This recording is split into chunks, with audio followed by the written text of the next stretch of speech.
dámy a pánové, já si tam u videa a tohle je takové menší přiznání.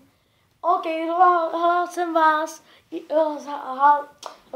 jsem vám, protože bydlím v Praze, ale nebydlím já, bydlím v Moravské Třebové.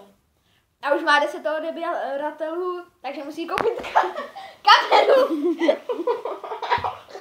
A to kámoš je taky Moravský Třebový, ale říkal jsem mu, ať hraje, že je z Prahy a Martin Špaček taky a Adam Vašek a Štěpa taky. Co bouch, jo?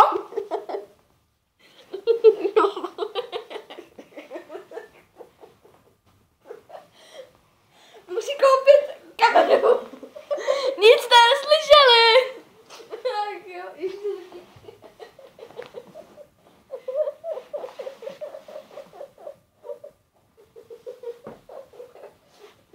No, musím koupit novou kameru. Dane, proč mi to nepřipomněl? kup novou kameru. Konečně. No, musím koupit novou kameru. A odvolávám to. Koupím až budu mít 20 odebíratelů. Za sekundu, ne 20 odebíratelů. Ale stejně taky musíš koupit.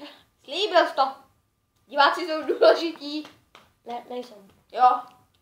Teďka jsi řekl něco, co je mohlo naštvat. A dej ti minus odebíratele. Dejte prosím odběr. A nebo like. Můj kámoš točí a je furt debil.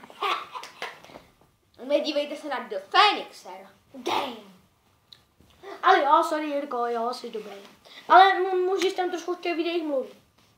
No, třeba tohle bylo přiznání, já se s vámi loučím, čus.